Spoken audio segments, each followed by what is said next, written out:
Pois tu és santo, sim, és digno de louvor e de ser adorado. És bondoso, Pai querido, dentre todas as coisas tu és verdadeiro, Senhor.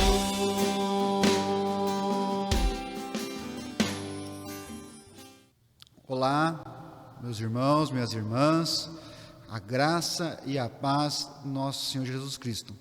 Você que é da nossa igreja, tem participado, você que é de outras comunidades que tem participado conosco, sejam muito bem-vindos a esse momento de estudo bíblico, a nossa EBD, a nossa Escola Bíblica Digital. Ao longo desses últimas semanas e meses, nós temos estudado a primeira carta de João, já estamos chegando ao final aqui desta carta, desse estudo. Então, caso você tenha perdido algum estudo, alguma perícope, você tem aqui no link, aqui na playlist do YouTube, do Facebook, você tem os outros vídeos que nós já fizemos. Então, hoje, nós vamos entrar no versículo 6 do capítulo 5. Então, convido você que abra a sua Bíblia, convido você também que pegue aí o seu caderninho, o seu bloco de notas, para anotar as dúvidas, as coisas importantes, né? E nós vamos ler hoje do versículo 6 até o versículo 13. Então, primeira carta de João, capítulo 5, dos versículos de 6 a 13. Diz assim o texto: Este é aquele que veio por meio de água e sangue, Jesus Cristo, não somente com água, mas também com a água e com o sangue.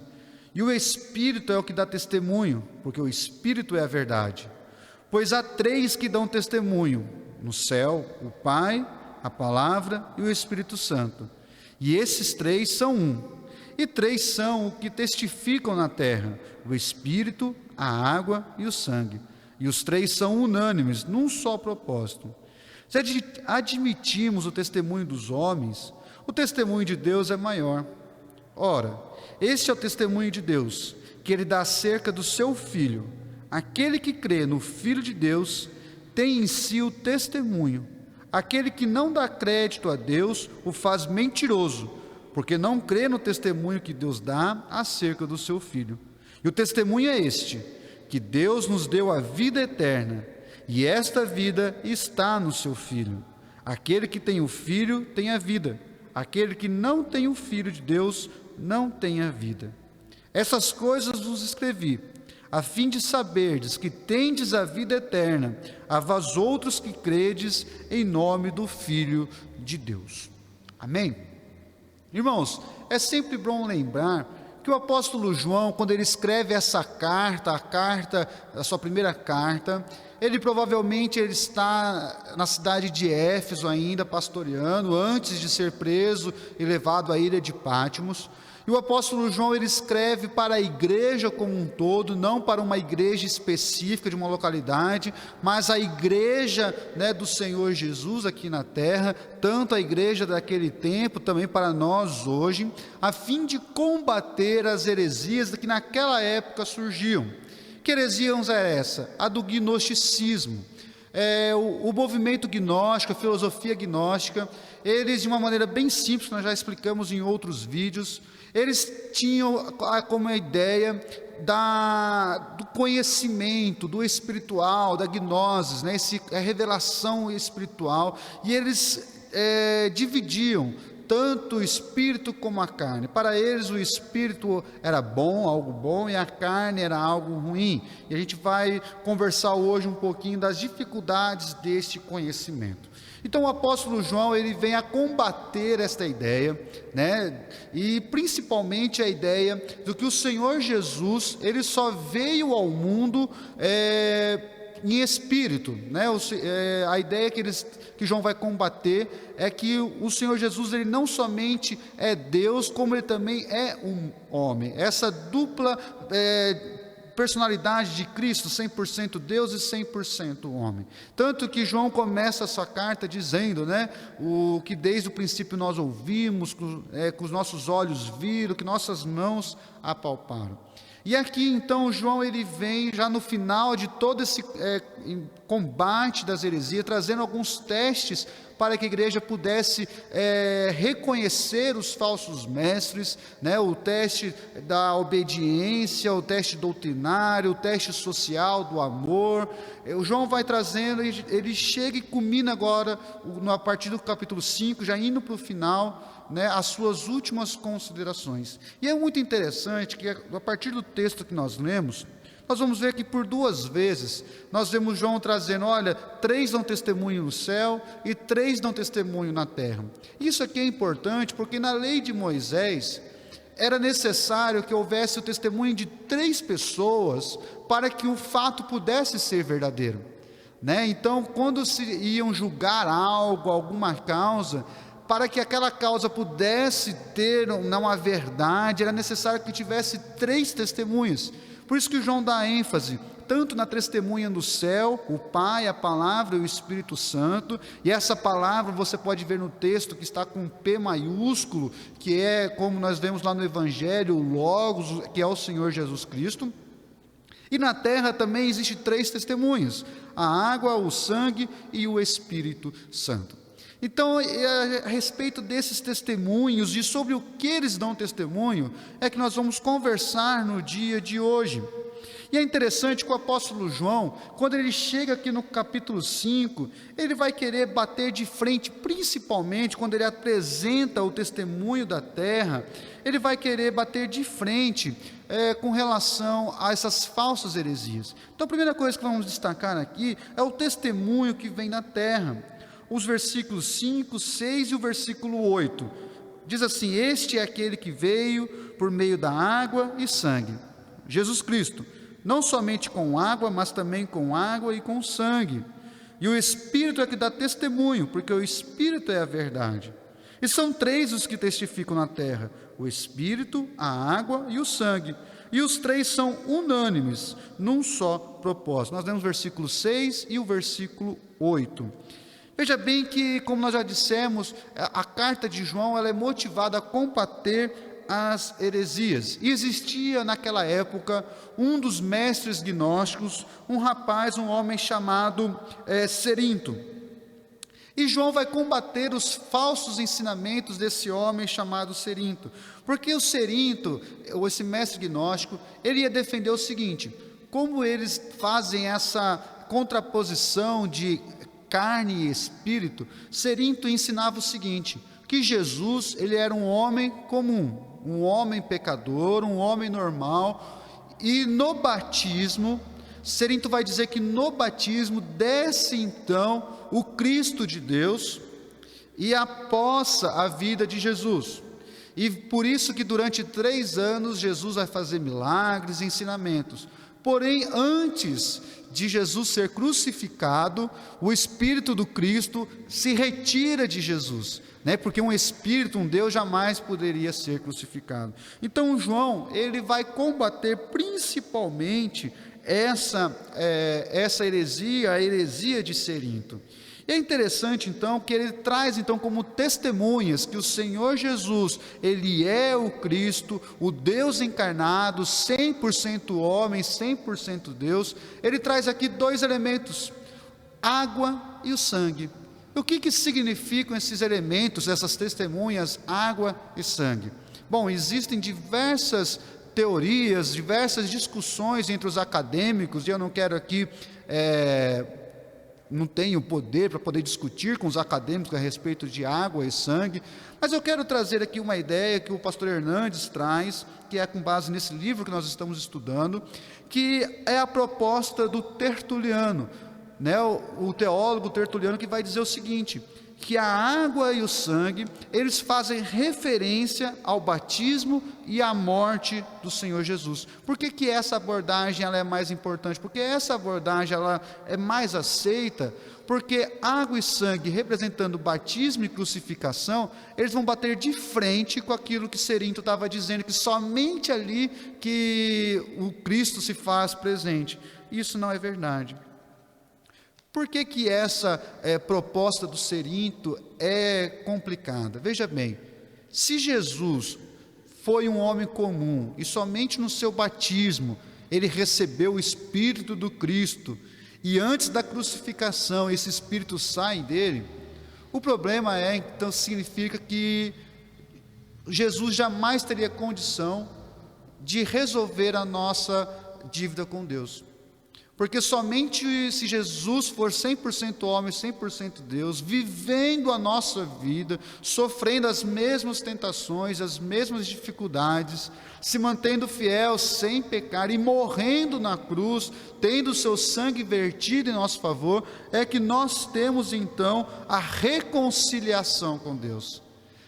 Dentro da visão de Cerinto, isso não é possível. E é por isso que o apóstolo João, então, ele bate de frente com isso. Ele vai dizer, não, olha, dão testemunho, água, sangue, e esse testemunho ele tem também como peso a questão do Espírito Santo. Sim, o apóstolo João declara que o Espírito Santo é o Espírito que testifica a respeito de quem é o Senhor Jesus. Sim, existe então um testemunho histórico, água e sangue. A água que foi usada para batizar o Senhor Jesus o Cristo, o Deus encarnado, e o sangue que sai na crucificação, esses dão testemunho de que Jesus é o Cristo, o Filho de Deus, 100% homem e 100% Deus. E é o Espírito que dá testemunho desta verdade. Veja bem que lá em Atos, no capítulo 5, no versículo 32, o evangelista Lucas vai dizer que é o Espírito Santo de Deus que convence as pessoas de quem é o Senhor Jesus. Por isso que nesse testemunho de água e sangue existe também o Espírito Santo, porque é o Espírito que convence as pessoas de quem é o Senhor Jesus. Então existe esse testemunho, primeiro na terra, água, sangue e o Espírito Santo, esse triplo testemunho, e existe também um triplo testemunho no céu. Olha o que diz o versículo 7, o versículo 9 e o versículo 10. Pois há 3 que dão testemunho no céu: o Pai, a Palavra e o Espírito Santo. E esses 3 são um. Versículo 9. Se admitirmos o testemunho dos homens, o testemunho de Deus é maior. Ora, este é o testemunho de Deus que dá acerca do seu Filho. Aquele que crê no Filho de Deus tem em si o testemunho.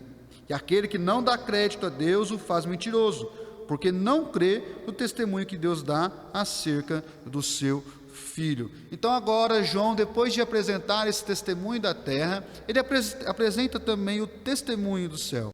E os céus, Deus, a palavra de Deus e o Espírito Santo de Deus testemunham que o Senhor Jesus Cristo, Ele é o Deus encarnado, o Deus que se fez homem, que viveu com nós, que viveu, sofreu as mesmas tentações, que morreu a morte de cruz, a fim que pudéssemos ser reconciliados com Deus, assim que pudéssemos ter a vida eterna. Veja bem que recusar o testemunho que Deus dá a respeito de quem é Jesus, o torna Deus mentiroso. Veja bem, ou você aceita a palavra de Deus e acredita na doutrina da encarnação de Cristo, o Deus que se faz homem, ou você faz de Deus um mentiroso. Por isso que o apóstolo João, já no capítulo 1, vai dizer a respeito dos pecados, que aquele que não confessa, aquele que diz que não tem pecados é mentiroso, aquele que não confessa o Senhor Jesus como Filho de Deus é mentiroso também.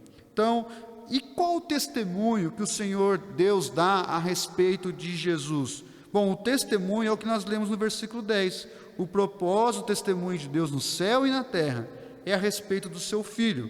É que creiamos nele e por meio dele, olha o versículo 11, tenhamos a vida eterna. Então o testemunho que nós vemos, tanto da água, do sangue, do Espírito Santo, o testemunho de Deus Pai, a palavra e o Espírito Santo, qual testemunho é esse? Que nós só podemos ter a vida eterna em Cristo Jesus. E isso aqui é muito interessante. E os versículos de 11 a 13 nos ensinam algumas verdades preciosas para a nossa vida. E a primeira verdade aqui no versículo 11 é que a vida eterna, ela é um presente de Deus. Olha o que diz o versículo 11: o testemunho é este, que Deus nos deu a vida eterna. Veja bem que nada do que você, nada do que eu podíamos fazer para alcançar, temos o que fazer para alcançar a vida eterna. Não é por nosso mérito, não é por uma conquista que nós fizemos, não é nada que a gente faça para alcançar. A vida eterna, ela é um presente de Deus. Deus nos deu a vida eterna, é graça. Por isso que é algo que nós não merecíamos, mas Deus a dá para todos aqueles que creem. E é interessante o tempo verbal, né? João não está dizendo que Deus dará a vida eterna, mas é algo que Ele já fez no passado. Ele deu a vida eterna. Nós temos agora, desde já, nós já podemos usufruir desta vida eterna, nós já podemos usufruir dessa vida com Deus. Porém, haverá um tempo, quando o Senhor Jesus voltar, que nós iremos viver essa vida eterna em sua plenitude. E aqui é interessante destacar que vida eterna, quando nós lemos aqui o apóstolo João dizendo, ele está falando não só num tempo de vida, mas ele também está falando numa qualidade de vida. A vida eterna significa no sentido quantitativo e também no sentido qualitativo. Porque se você só tem o quantitativo e você não tem uma qualidade, essa vida eterna que vai durar para sempre seria algo ruim. Mas não, é quantitativo e qualitativo. Veja bem, nós teremos a vida eterna em Deus, em Jesus. E o que Jesus é? Jesus, ele é santidade, ele é santo. Jesus é amor. Jesus é justiça. Então a nossa vida eterna é num lugar aonde seremos santos, aonde viveremos num ambiente de amor, aonde nós seremos consolados. Então aqui a vida eterna, ela tem esse duplo caráter, quantitativo e também qualitativo. A segunda lição importante que nós aprendemos aqui é que a vida eterna, ela está em Jesus. Olha o que diz o versículo 11, a parte final do versículo 11 e o versículo 12. Diz o seguinte: e essa vida está no seu Filho. Aquele que tem o Filho tem a vida. Aquele que não tem o Filho de Deus não tem a vida. Veja bem que a vida eterna só pode ser encontrada em Cristo Jesus.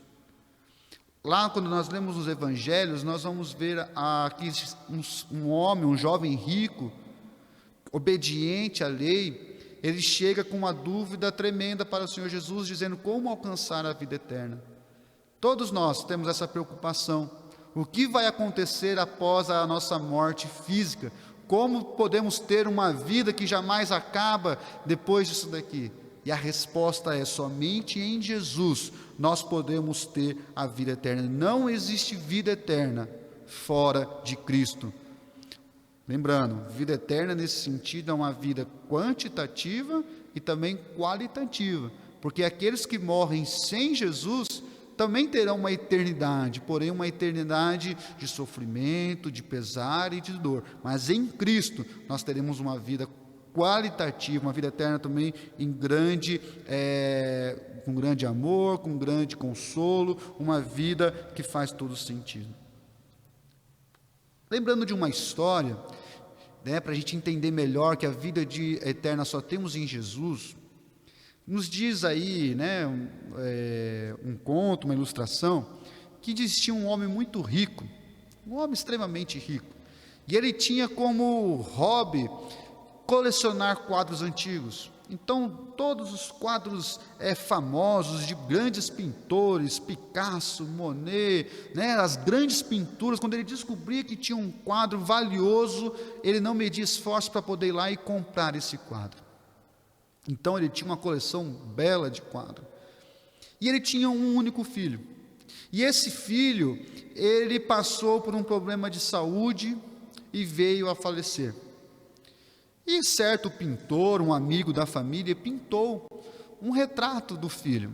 Só que era um retrato feio, aquela pessoa que pintou aquele quadro não tinha os dons, foi só pequenos rabiscos. Mas o pai ficou emocionado em ter aquela homenagem, o retrato do seu filho. E chega um tempo quando esse homem rico está para morrer, ele faz um testamento.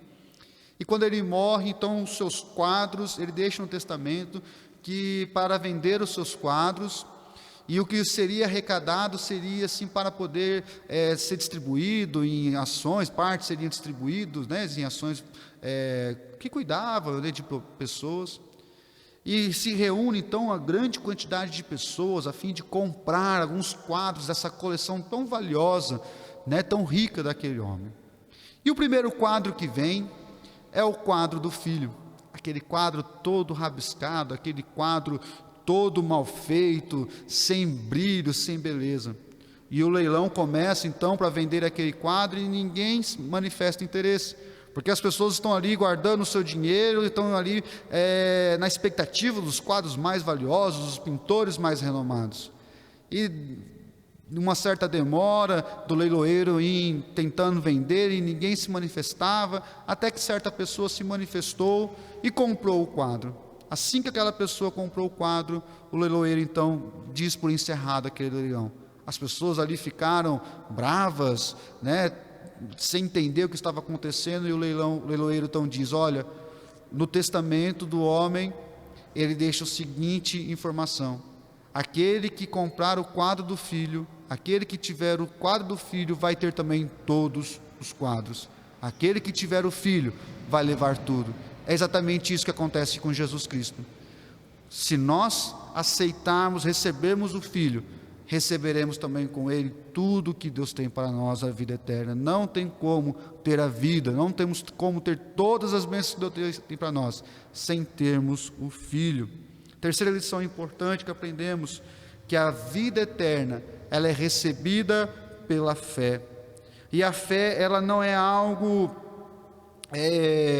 simplesmente teórico, mas a fé tem que ser uma certeza. Olha o que diz o versículo 13: estas coisas vos escrevi, a fim de saberdes que tendes a vida eterna, a vós outros que credes no nome do Filho de Deus. Então, a terceira lição a respeito da vida eterna é que nós temos a certeza através da fé.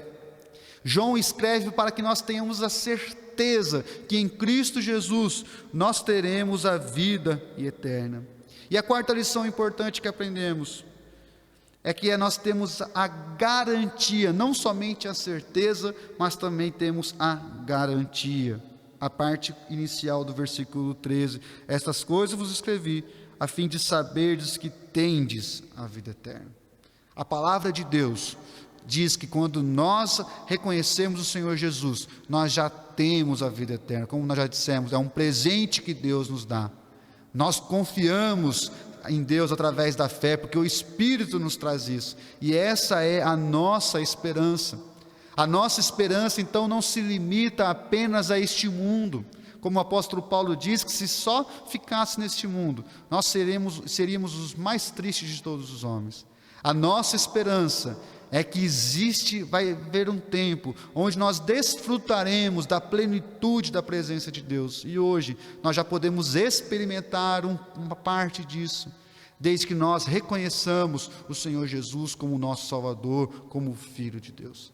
Sim, esta é a oração que eu tenho para você e para mim, que a cada dia possamos permanecer firmes, fiéis na pessoa do Senhor Jesus Cristo, que possamos reconhecer Ele como Deus, o Deus que se fez homem e habitou entre nós, um Deus de amor, que morreu a nossa morte, pagando a nossa dívida, nos reconciliando com Deus Pai. Sim, que possamos viver nessa esperança, que possamos jamais duvidar da vida eterna, proposta, prometida por Deus, através da sua palavra. Amém, meus irmãos? Quero orar com você, feche seus olhos. Pai, muito obrigado por esse tempo de estudo da Tua Palavra. Obrigado a Deus, porque a Tua Palavra nos dá a certeza da vida eterna. Obrigado a Deus, porque através de Cristo nós somos abençoados por toda sorte de bênçãos. Tudo que precisamos para ter uma vida boa, uma vida abundante, temos em Cristo Jesus. Obrigado, Deus, porque a Tua palavra viva, palavra eficaz, palavra que nos exorta, palavra que nos ensina a como viver segundo a Tua vontade, nos dá essa certeza que a vida eterna é um presente do Senhor para nós. Obrigado, Deus, porque em Cristo nós temos essa certeza e esse privilégio de vivermos em sintonia, vivermos, ó Deus, em intimidade contigo. Abençoe a vida de cada um, cuide de nós. Em nome de Cristo Jesus que nós oramos. Amém. Que Deus os abençoe, meus irmãos. Um forte abraço e até quarta-feira, se Deus quiser.